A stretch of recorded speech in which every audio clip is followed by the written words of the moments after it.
Pasamos por los 5 puntos del TULIP, haciendo un resumen rápido. Yo creo que esta es la primera conferencia que terminamos a tiempo, van a ser las 7, ¿verdad?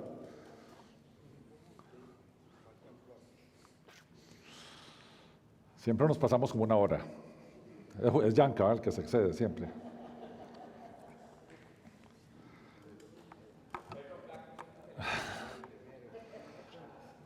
En resumen, bueno, TULIP es doctrina de la Reforma en cuanto a salvación, porque hay otras doctrinas además, ¿verdad?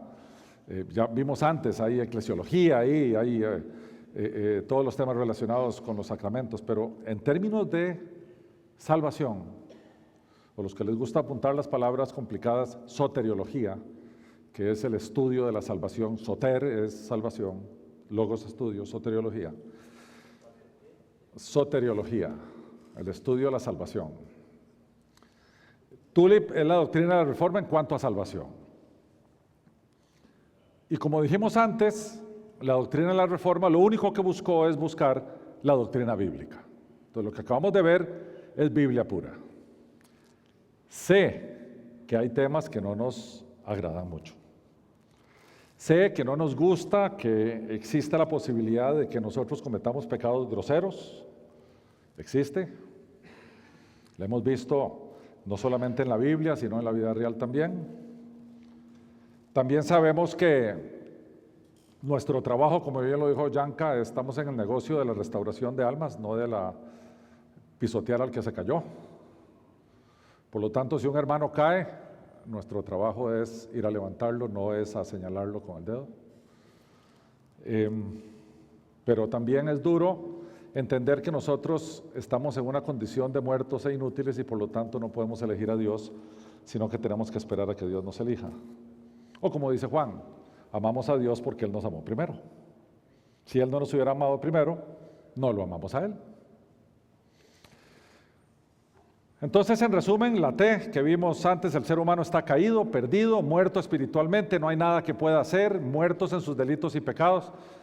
Yo me acuerdo, y tal vez aquí Max y Carlitos, de hace 25 años, que cuando salíamos a evangelizar, uno decía, siempre usaba una analogía, una metáfora, ¿verdad? Decía uno a la gente que uno quería convencer, mira, es que eso es como que te estés ahogando en el río y estás haciendo así, y entonces uno viene y te tira un salvavidas, pero vos elegís si agarrás el salvavidas o no, eso decía uno, ¿verdad? Entonces el salvavidas era la salvación provista por Cristo, pero vos tenés que elegir, y si no elegís te morís.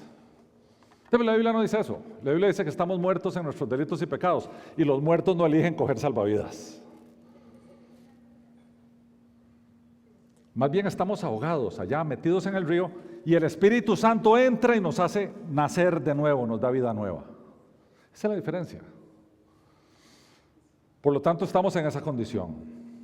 La U de unconditional election, elección condicional, incondicional, lo que dice es que la iniciativa de salvación es de Dios, es por gracia, o sea, es un regalo, es algo que no merecemos, es algo que no nos debe, y la da a quien Él la quiere, como nos explicó Mau, soberanamente. Y aquí es donde todo el mundo dice, pero bueno, veámoslo de otra perspectiva, Él no está obligado a dársela a nadie, podría no habérsela dado a nadie. ¿Y por qué entonces criticamos que se la dé a alguien?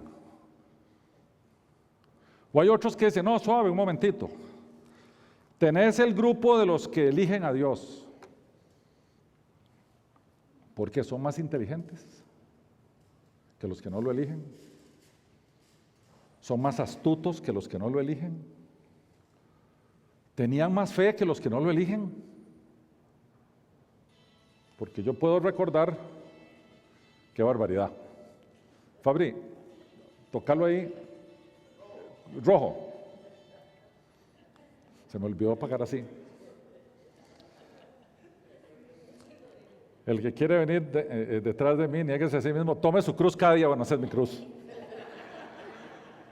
Y siga, me dijo Cristo.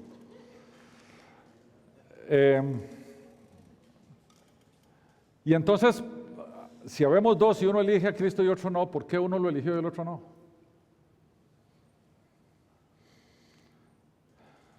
Después tenemos la L, que es la eficacia de la cruz de Cristo. Que no es para todos, porque si fuera para todos no sería eficaz, porque solo algunos se salvan. Ese es el tema. Cristo no murió por todos, murió por su iglesia. Alguien dice, pero es que ese tema de la elección divina es como muy del Nuevo Testamento. Vaya, pregúntele a los filisteos a ver si fueron elegidos. Es desde el principio de la Biblia. Es desde el principio. Ningún pueblo cananeo fue elegido por Dios, fue Israel. Y no porque Israel se lo mereciera. Porque Israel eran unos inútiles y eran unos incrédulos y eran unos idólatras. Se iban, cada vez que podían, se iban detrás de dioses extraños. O sea, no fue por ellos. Fue porque Dios soberanamente decidió que así fuera. Entonces no es que Pablo se inventó la doctrina. O que Cristo dijo, nadie viene a mí si el Padre no lo envía. Entonces hay una elección divina del Padre desde antes de la fundación del mundo. Cristo se sacó esa doctrina de la manga. No, está en toda la Biblia. Y el regalo de la cruz es irresistible para los que se salvan. La gracia irresistible. O también se le dice el llamado eficaz. El todopoderoso Dios, Padre, Hijo y Espíritu Santo, es todopoderoso en sus decretos. ¿Ustedes creen que Pablo se hubiera podido resistir cuando Pablo iba camino a Damasco y el Señor se le apareció? Lo primero que dijo Pablo es: ¿qué quieres conmigo? Señor, Adonai.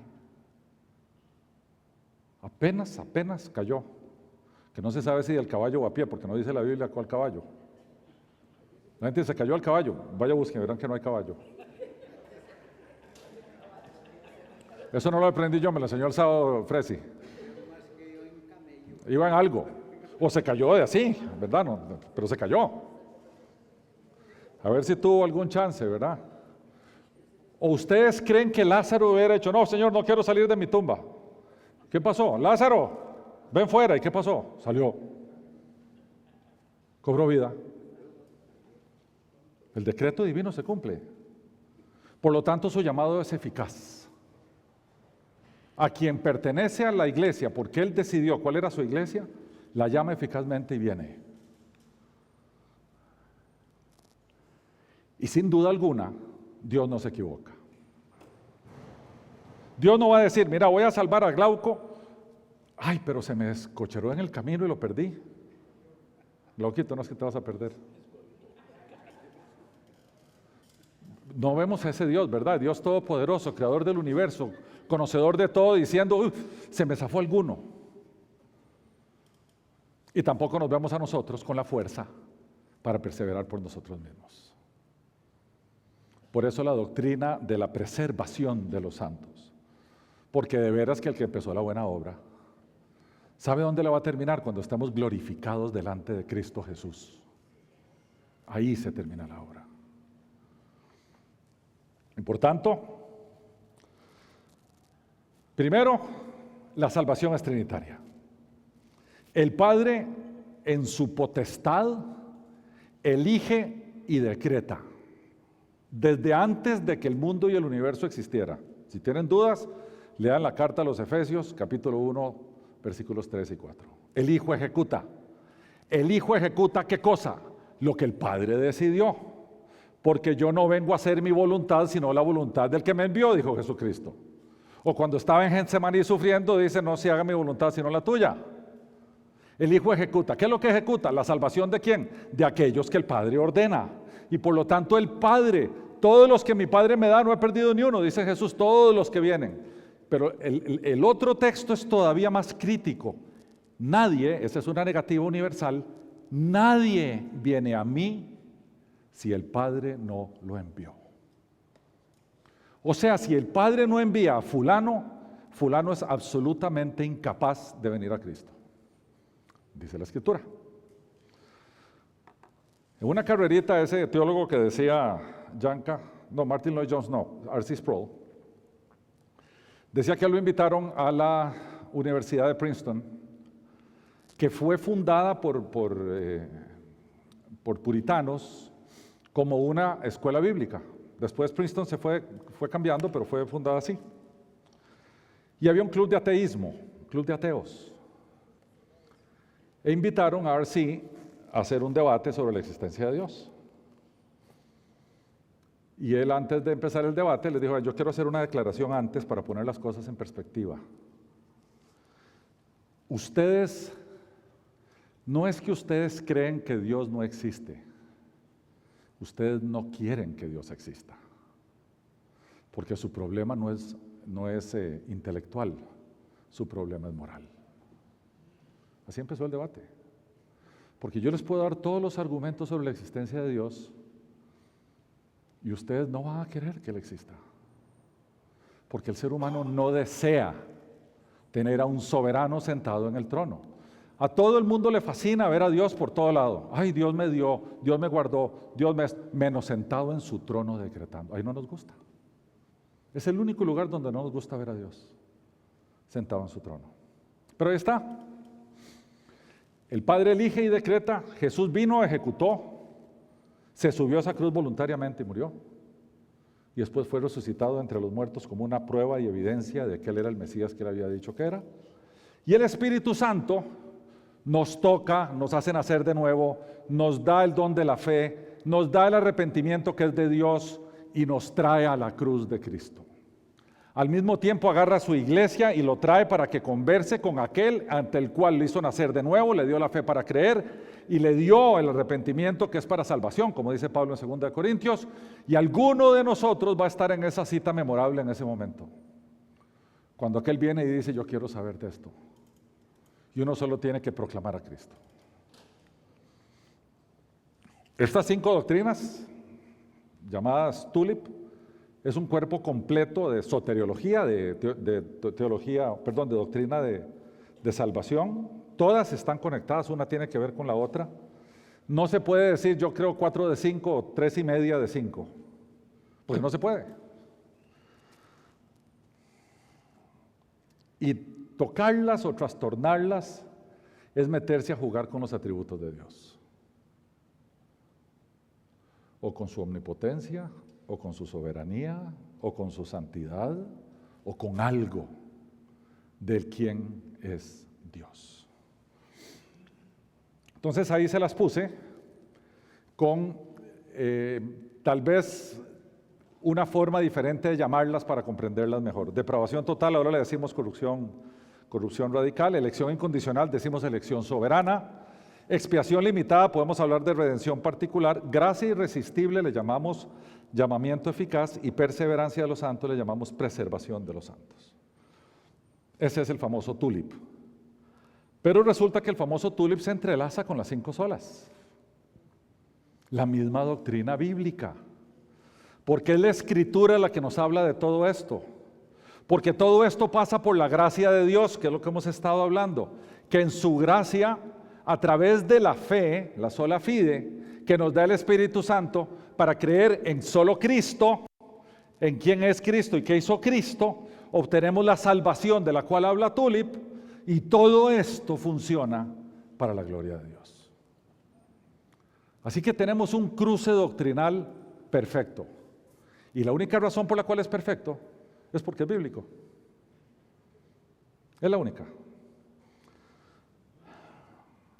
Lo cual nos lleva al centro de nuestra vida, la cruz de Cristo. No sé si ustedes han notado que las últimas conferencias y nuestras prédicas dominicales también siempre terminan con la cruz de Cristo. Su iglesia tiene un mandato cuando practica la cena del Señor de recordar su muerte, recordar lo que Él hizo, y por eso Él nos dejó ese mandato. Y por eso nosotros en nuestras eclesías, en las casas, cada vez que nos reunimos tomamos la cena del Señor, y cuando nos juntamos entre todos los domingos también volvemos a tomar la cena del Señor. Porque el centro de nuestra fe es la cruz de Cristo. Proclamamos a Cristo por quien es y proclamamos a Cristo por lo que Él hizo, entendiendo lo que nosotros éramos. porque ya no somos. Porque las cosas viejas pasaron y aquí todas son hechas nuevas. ¿Y qué es lo que nosotros decimos? Lo que dice la Escritura. Antes, en todas estas cosas somos más que vencedores por medio de aquel que nos amó. Por lo cual estoy seguro de que ni la muerte, ni la vida, ni ángeles, ni principados, ni potestades, ni lo presente, ni lo porvenir, ni lo alto, ni lo profundo, ni ninguna otra cosa creada, nos podrá separar del amor de Dios que es en Cristo Jesús, Señor nuestro. Bendito sea el nombre de nuestro Señor Jesucristo.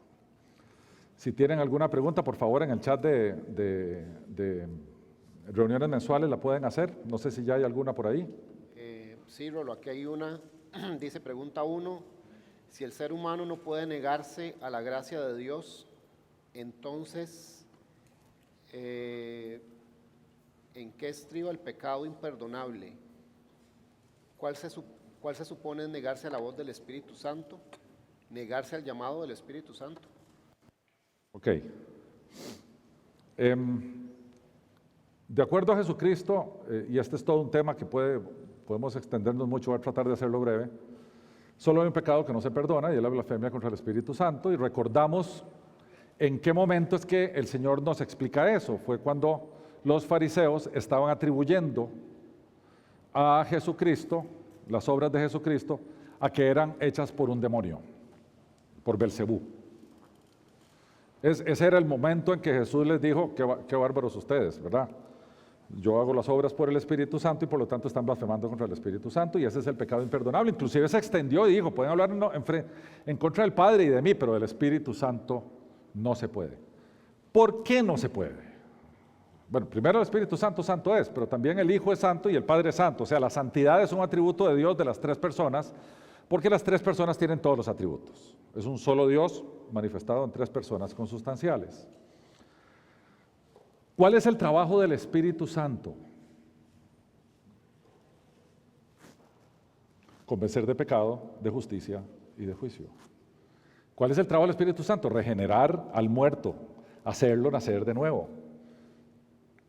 Es muy simple. El que se burla, es muy fácil. Todos necesitamos salvación. Todos necesitamos salvación. Si yo me burlo de mi Salvador y rechazo al Espíritu Santo, no recibo la salvación provista por tal Salvador, porque no la quiero. ¿Ok? Estoy rechazando la acción del Espíritu Santo y por lo tanto me voy a perder, porque no tengo forma de salvarme. Sabemos que el único que provee salvación es Cristo. Yo soy el camino, la verdad y la vida, y nadie va al Padre. Nadie viene al Padre, lo que más dice así, si no es por mí. Así que si yo rechazo al Salvador, no tengo la salvación que el Salvador provee. Y esa salvación me la trae a mí el Espíritu Santo, quien me convence de pecado. Por lo tanto, la blasfemia del Espíritu Santo es sencillamente un rechazo. De por sí lo va a rechazar, porque todos nosotros no podemos no rechazarlo por nuestros propios medios. Tiene que ser el Todopoderoso Dios el que nos lo traiga.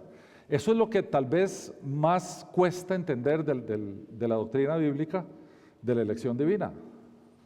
Somos incapaces de hacerlo. Lo que pasa es que hay unos que van más allá.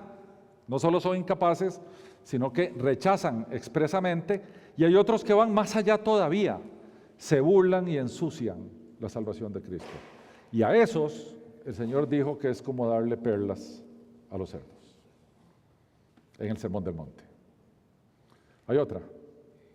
Mejor vamos a dejarlas para... Y las contestamos en el chat. Sí, mejor. Okay. Nuestra siguiente reunión es el 18 de marzo. Mañana tenemos reunión de iglesia aquí mismo a las 11 de la mañana.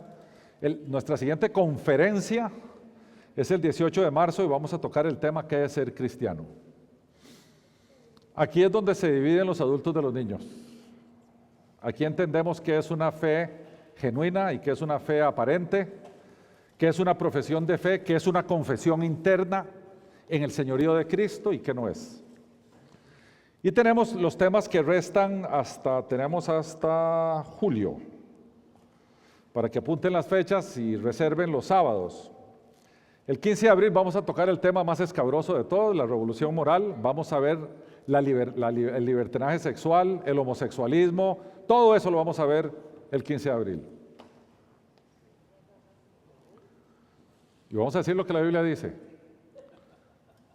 Y no voy a decir, miren, pero es que yo tengo amigos y tratar de endulzar la cosa. Vamos a decir lo que la Biblia dice.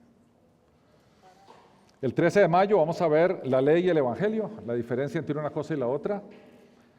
El 24 de junio vamos a tocar un tema escatológico, un tema del final de los tiempos.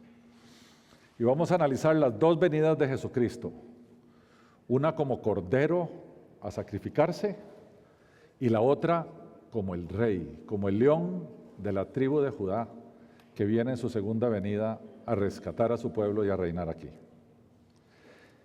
Y el 15 de julio vamos a tocar el tema de la profecía bíblica, particularmente la profecía predictiva.